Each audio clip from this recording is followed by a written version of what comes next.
Ini ini juga tutup dengan huruf hum.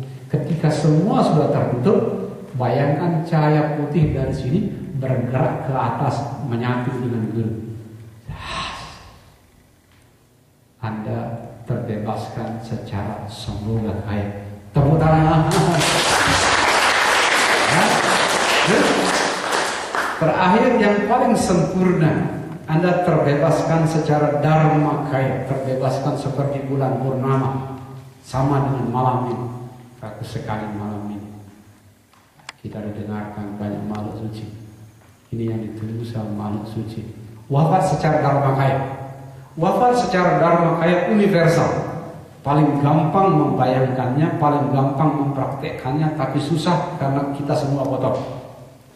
Ya, mati secara dharma kaya sederhana. Seperti sebuah ruang berjumpa ruang lain.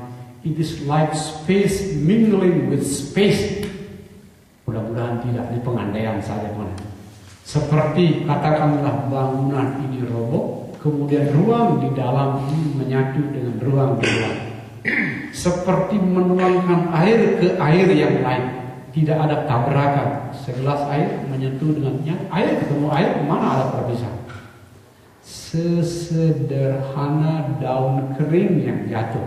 Daun kering jatuh keteplok.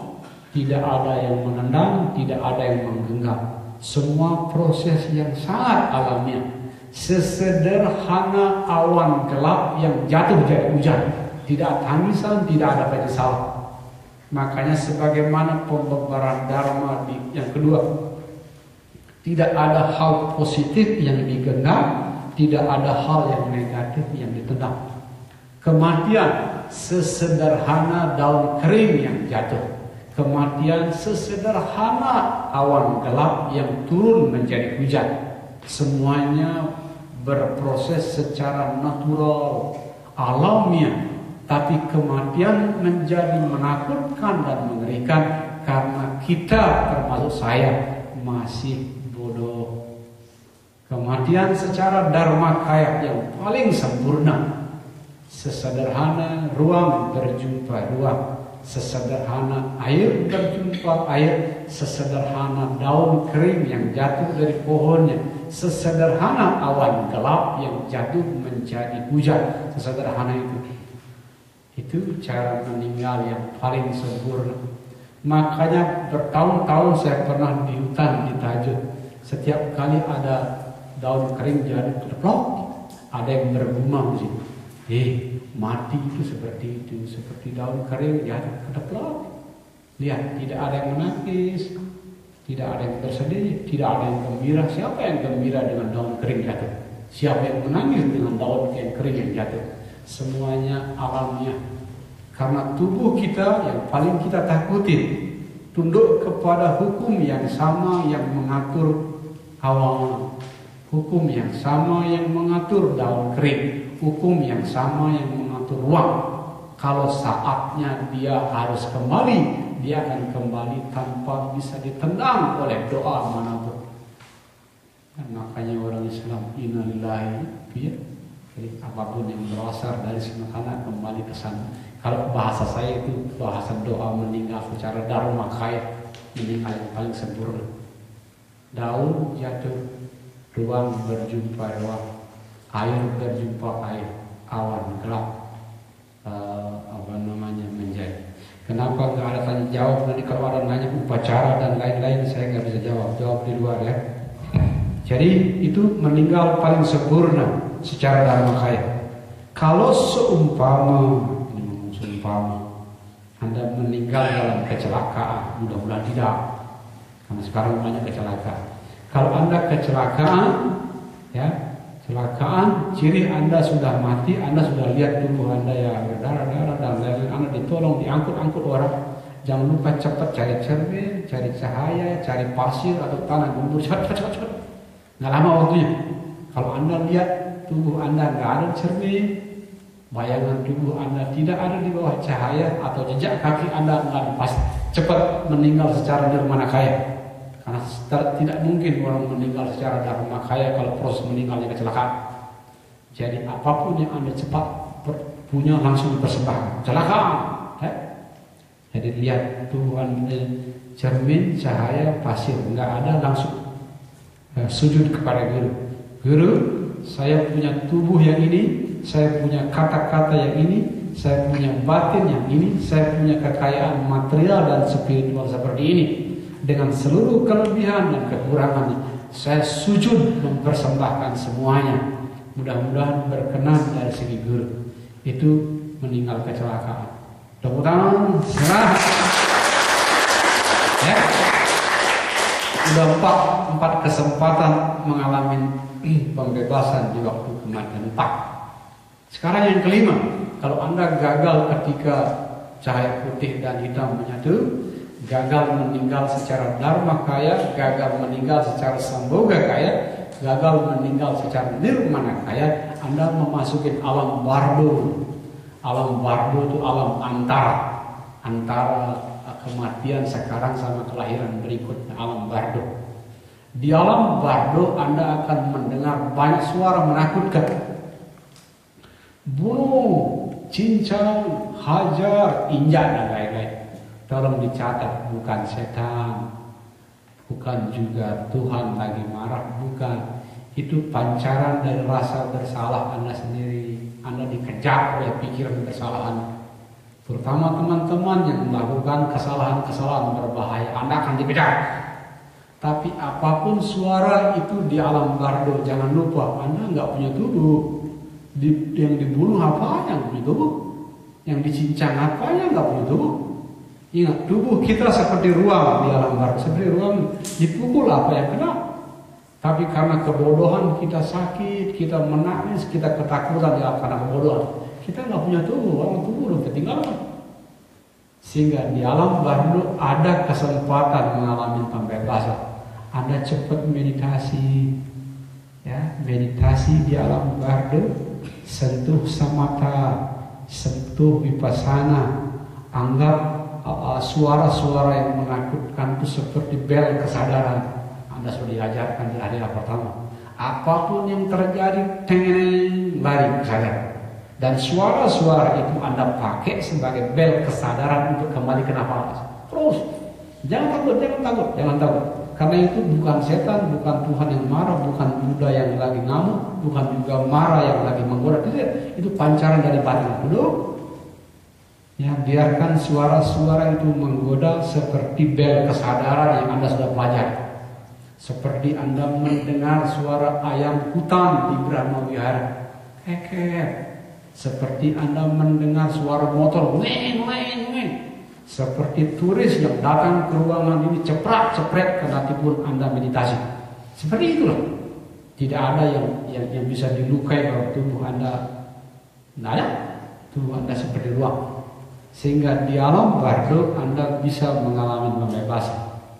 Ya, asal Anda ketemu samatha, Anda ketemu vipassana, diam di titik itu. Beberapa periode habis. Ya, ada udah berapa nih? Udah berapa? 5. Ke-6 terakhir. Angka 6 yang terakhir. Jadi kalau Anda gagal meninggal ketika di hitam di sini, dharma kaya, samboga kaya, nirmana kaya, dan Anda gagal mengalami pencerahan di alam bardo, ada pintu terakhir. Dan pintu terakhir ini tidak pernah saya bicarakan, baru saya bicarakan hari ini. Ya, dan ini yang paling rahasia. Tatkala Anda dan saya siap terlahir, jadi apa saja, jadi binatang, jadi apa gitu. Ya, kalau Anda siap terlahir, Anda akan melihat sepasang laki perempuan lagi berhubungan seks. Ya, kalau Anda mau lahir dari anjing, ya anjing laki sama anjing perempuan. Anda kalau lahir dari manusia, dari calon bapak kita sama calon ibu kita. Ya, Anda melihat sepasang makhluk lagi berhubungan seks. Kalau Anda mau jadi anak laki-laki, Anda cemburu sama bapak Anda terangsang sama calon ibu Anda. Kalau Anda akan lahir jadi anak wanita, Anda cemburu kepada calon mama Anda terangsang sama calon bapak Anda. Itu tandanya. Ya. Tapi pintu kelahiran bisa ditutup tatkala Anda melihat sepasang makhluk lagi berhubungan seks, cepat bayangkan itu Buddha Samantabhadra. Ya, yang lakinya Samantabhadra, yang wanitanya Samantabhadri lagi berpelukan. Cepat Anda penuh bakti, sujud kepada guru dengan seluruh mantra yang Anda punya sekuat-kuatnya. Calon orang tua Anda yakin itu Buddha Samantabhadra. Ini bukan orang tua saya. Jangan terangsang sama ibu Anda kalau Anda calon laki-laki.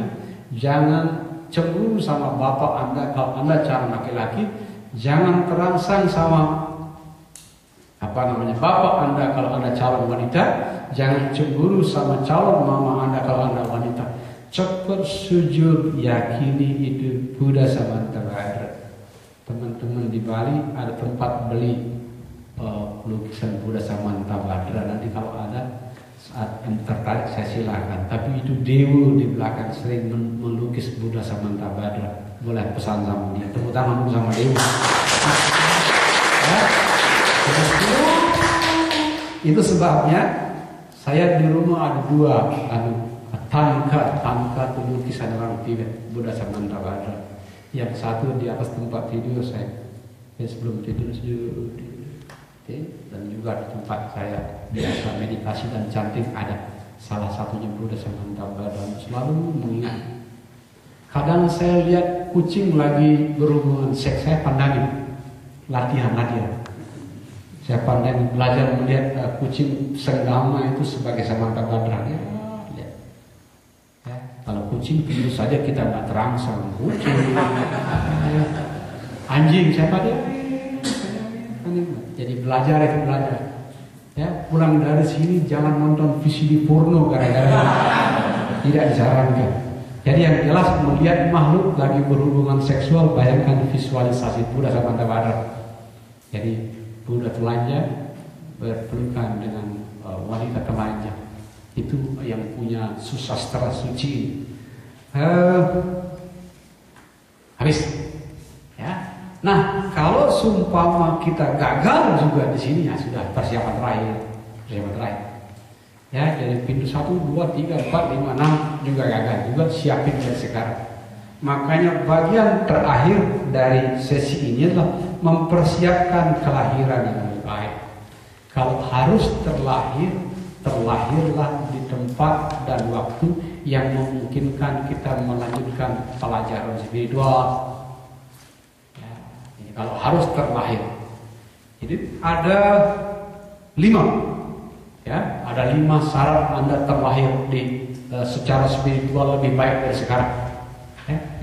Pertama, sebaiknya Anda lahir jadi manusia, karena hanya dengan tubuh manusia Anda bisa mengalami pencerahan sempurna. Di bawah susah neranginnya, setan, neraka, binatang susah nerangin. Para dewa minta maaf, ini banyak dewa di Bali. Ya, di alam dewa mereka terlalu banyak sukacita. Ciri makhluk penuh sukacita itu cenderung lupa praktek spiritual yang mendalam. Di tubuh manusia ini suka dan duka itu seimbang. Ya, pertama, sejak awal dari sekarang ini bumper terakhir, nggak ada lebih terakhir. Ya. Jangan lupa berpikir, berkata-kata, dan berbuat sejak sekarang. Siap-siap biar kita terlahir jadi manusia. Bagaimana mengumpulkan karma baik biar terlahir jadi manusia? Jangan lupa sekarang tubuh Anda manusia, perilakunya juga manusia. Ya, jangan tubuh manusia, perilakunya binatang. Bukan. Jadi apa itu? Tubuh manusia. Bahasa tetua Bali, manusia itu dewa ye kala ye. Dengan tubuh ini, di tubuh ini ada dewanya, ada setan. Jadi hati-hati. Ya, jadi persiapkan kelahiran harus jadi manusia. Caranya adalah sejak sekarang Anda menjadi manusia yang seutuhnya, manusia yang sesungguhnya. Bagi para yogi saya sudah kasih Anda bekal. Ada 10 hal yang dilarang, ada 4 hal yang dilarang.